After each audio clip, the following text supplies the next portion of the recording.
Three things that can help with respondent engagement. Two are serious, one's a bit glib.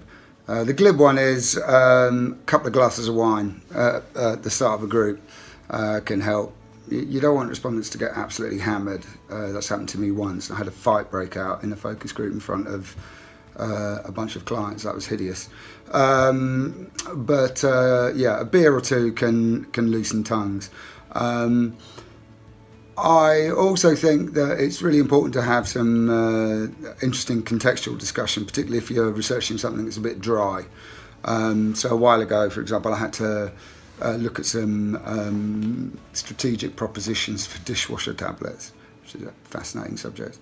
But preceding exploration of the propositions, we talked about female empowerment and trends in female empowerment. It's a really interesting discussion.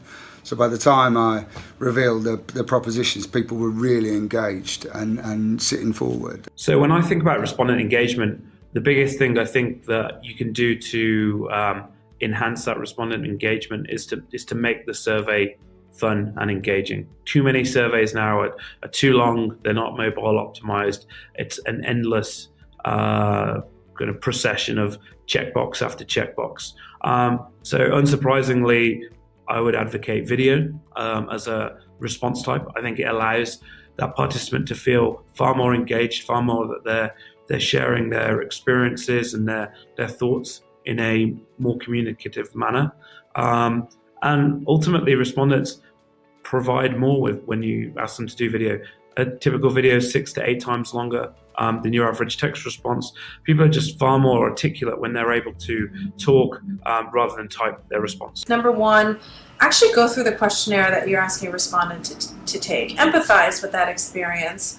Number two, inform the respondent as to what to expect. How long is the survey? How much time should they put aside? And also, what device is the best device to take the survey on? Be personal with them and allow them to give their story in their own way, whether that's through diaries or whether that's through video. We think that that's also important. And don't ask those questions which mean that they can't answer without going forward. Global Research Business Network has put out a handbook with 101 tips for respondent engagement. It's a really valuable piece of work. It was worked on by lots of different people across lots of different sectors in the industry, and it ranges in everything from survey design to how we engage people to where we find people and how we communicate with them. One, make your surveys mobile friendly. That really should be table stakes at this point. Still can't figure out exactly why it's not. Another thing sort of along those lines, when you're writing a survey, write your questions like a human. There's no reason to use research speak and to use 30 words to say something where you could say it in 6. And lastly, related to that, you got to test your surveys. That doesn't mean going through a test link. That means actually go through your surveys. Ideally, test them with someone else who is not close to the survey. The user experience of the participant participating in the research should be of a quality that is on par with their experience with the brand or the product.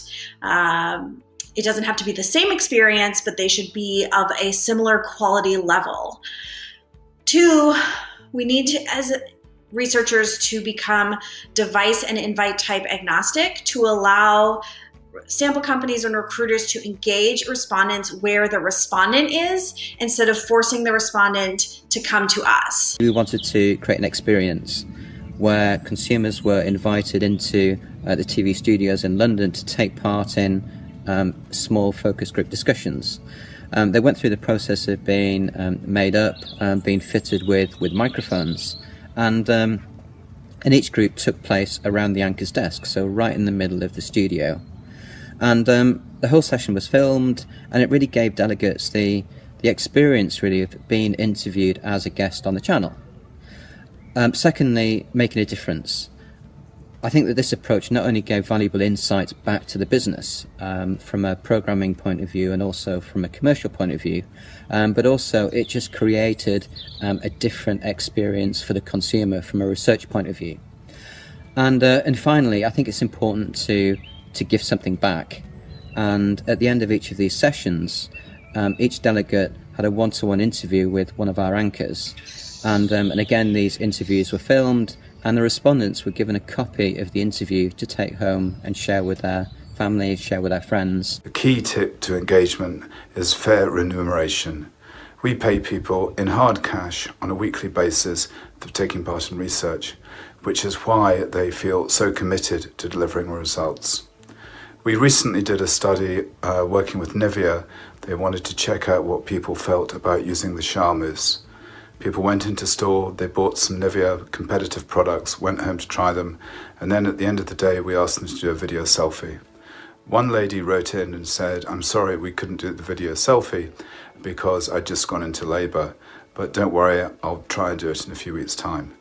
That to me is a classic example of incredible engagement from a happy group of respondents. Keep it simple. First of all, make it easy.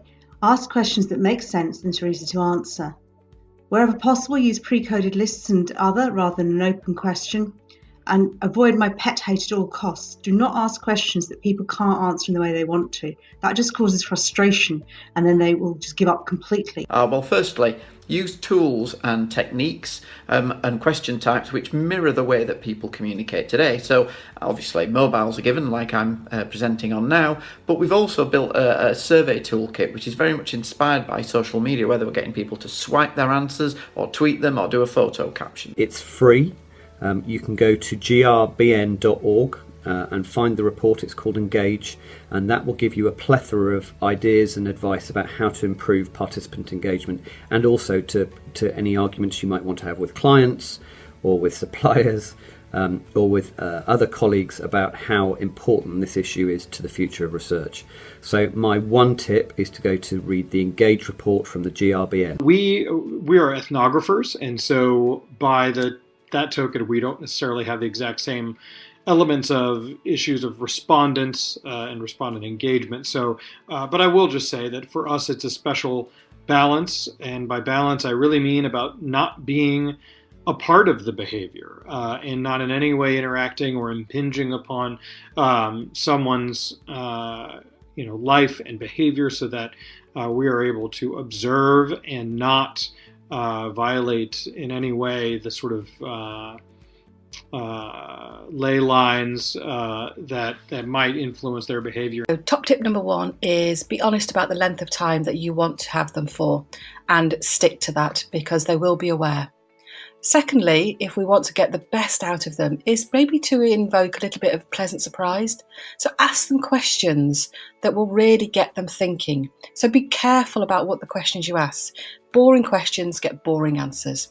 And my third tip is to have an interviewer that is really genuine and cares about the respondents' answers that they give. So there are other approaches. I mean, cash isn't really the best one anyway. We use a points-based system whereby they can save points up and then buy items in our online shop, which is not for profit, but they really engage with that. And there are other approaches that have been very useful. For instance, air miles was always a really good thing.